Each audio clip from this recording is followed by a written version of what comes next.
In this video we're going to look at how to trade with using balanced staking even if we bet or lay more than one runner. So we'll be combining Dutching with hedging. Now, Dutching is if we bet several runners for an equal profit or loss, or we could lay several runners for an equal profit or loss. And hedging is if we bet and lay the odds of a single selection for an equal outcome, or we can bet high and lay low for guaranteed profit, or we can do the other way around and lay low and bet high for a guaranteed profit. Now if we get that wrong and we have to bet low and lay high, we'll make a loss, and alternatively if we have to bet low and lay high, we'll also make a loss. Now for this demonstration, later on we'll be looking at betting several football scores for an equal profit if we hit a winning score, and then place another bet in another market to complete some Dutching. And then we'll do the same again. We'll look at the same scores again, bet several scores, and then lay in another market to hedge out of that trade. Now we'll look at what the effect will be of ad-libbing our way through our bets and what effect that will have on the outcome, or we'll use our balanced staking to place our bets and then our other bet, or later on our other lay, and we'll see how that balances the trade rather than leaving it all unbalanced with different profits against different scores. Okay. Now here we Betfair with a game between Brazil and Venezuela, and we'll look at trading under 1.5 goals just to keep things nice and small. So we'll be looking at betting 0-0, 0-1 and 1-0 for under 1.5 goals. So 0-0 is 25, 0-1 is at 50 and 1-0 is 8.8. So I'll put those in the sheet.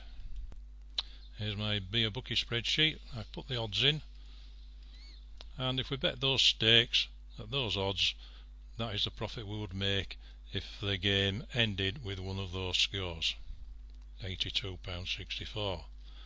If it didn't end with one of those scores, we would lose all our stakes, which would be a loss of £17.36. Okay, so what we could do to complete the trade now, we've bet under 1.5 goal scores there, incorrect score, so we could bet over 1.5 goals in the over-under market to complete the Dutching of that trade. So we'll have a look at that in Betfair. Now back in Betfair in the under 1.5 goals market, you can see that the over 1.5 is at 1.2 at the moment, so if we put that in the sheet, this is before the kick-off. Overall, if we bet all those, and that covers all the scores, that's under 1.5 goals and over 1.5 goals. We've traded to just over a 100% buck, that's before commission, so we show a small loss of 70 pence. Now if we were to guess our stakes, instead of using a spreadsheet to get them to all balanced, we might think the game would not end 0-0, so we might put a smaller stake on 0-0. Instead of £4, we might decide to put 2, or even nothing at all. So I put -2 in there just to reduce that. That drops that stake down to £2 there. Now while we're still just looking at those three scores, all this looks okay. £84.64, £84.64 or £34.64 there if it ends 0-0. Now that all looks reasonably acceptable, and these stakes look reasonably tidy. Now if we put our 1.2 back in there now, with this being all unbalanced now, you can see now that we would, if the game ended 0-0, we would make a massive loss of £48.70 and £1.30 now if the game ended at any other score that is not 0-0. If it ended 0-1, we would make £1.30, 1-0, £1.30, and anything over 1 goal would make £1.30 on that. So you can see that by guessing the staking, your returns can be very unbalanced. I know this is not a practical trade that you would do, but that's just to demonstrate profit or loss can go badly wrong if you don't get your staking right. Now that was an example of betting several football scores and then betting in another market to complete the trade. And now we'll look at betting several scores and then laying maybe in the same market or in another market to complete the trade, and see what happens if we unbalance our stakes or keep them balanced. So here we are back in my beer bookie sheet. So we'll put these same odds and stakes into a hedging sheet now and see how that works. So we'll put that 25 and 4, 50 and 2, 8 odds of 8, a stake of 11.36 into a hedging sheet. Now here we are in my hedge bet sheet. Now I've got bet odds of 25 for a stake of £4, odds of 50 for £2 and 8.8 for £11.36, which was our Dutch in from the other spreadsheet. Now in this spreadsheet, if you delete the odds like that and leave the stakes in, those stakes are taken off any profit that you're showing or added to any loss that you show once you do a hedge. So if you bet these three scores and you were laying just that one score and you deleted those odds of 0-0 and 0-1, those two stakes would be seen as losing stakes and taken off this profit if we hedge out at odds of 5.7 there. So if we'd bet at 8 for £11.36 and then we lay at 5.7 for 17.54, we're showing a profit of 18 pence there. That is after those stakes have been deducted. If I take that £6 off, if I delete that, you see that jumps up by £6 to £6.18 pence. So delete the odds in this sheet on the bet side, and those two stakes are shown as losing stakes. So that's a bit of how this sheet works. Right, on with the trade.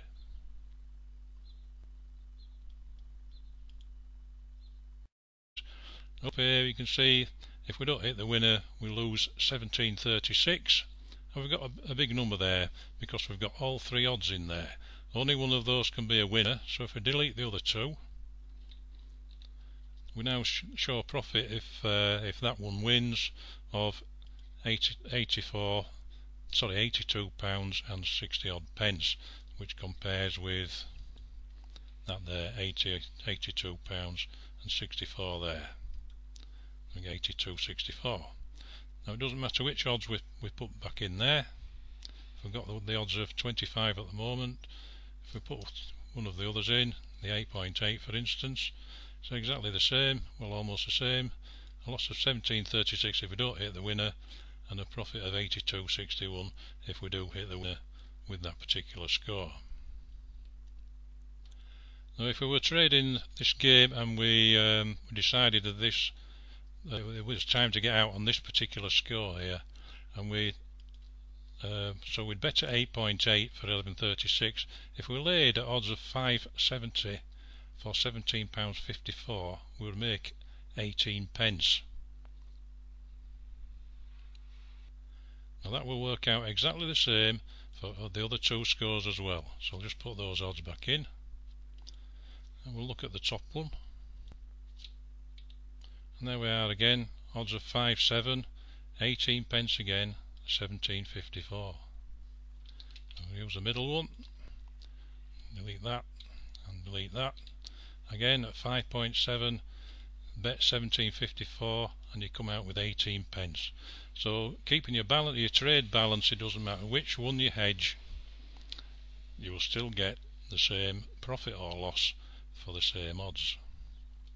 That's if you keep your Dutch in stakes balanced, and then you come along and do a hedge. Now once again, if we decide to put a smaller stake on the 0-0 score there of only £2 instead of 4, now if we hedge out at 5.7 against that one, if we delete those odds, we now show a loss against that one. Whereas if we put those other two back in and delete those, we would show a bigger profit now against the other two of £2.18 instead of just 18 pence. So you can see that if we adjust the staking again on within your hedging sheet, when you come to hedge rather, you start to get different results if you hedge out one of your scores, because your stakes are unbalanced once again. If we look at a spreadsheet now that allows us to do some Dutching, and also we can do some hedging by adding a lay against these scores. We can see that this part is the Betfair screen there. We can see that in practice on just one sheet. So if we just have these bets in, we would win 82.64 or lose 17.36 if we didn't hit the winning score. And if we lay at 5.7, you see that we make 18 pence against everything apart from the other two scores, which in practice would be losers, we would expect, if we were laying that one. If we put that 5.7 against any of the other two, we still get 18 pence against everything apart from the other two scores. Now if we drop that, if we only put £2 in there, whoops, sorry about that, it's -2 there, that drops that down to £2, and you can see now, instead of the 18 pence, we're making -£6.59 against everything if we have to hedge that score, if we've already just bet that for £2 instead of £4. So if we're guessing our staking, in my opinion, it's not as good as keeping your stakes balanced and putting the whole amount in, and then when you come to do some hedging, you get the same result against everything on your trade, rather than a good result against one or two scores and bad results against others. Okay, so I hope that is some kind of a demonstration of how to balance, the importance of balancing your Dutching if you're going to be doing betting more scores or laying other scores to hedge out of your trade. My personal preference is to keep everything the same, have a nice profit against everything that I'm betting on, and then I can see exactly what my loss is for everything. And if you need to do another market, you can do exactly the same and just keep the whole of your trade balanced. Okay, thanks for listening and good luck with your trading.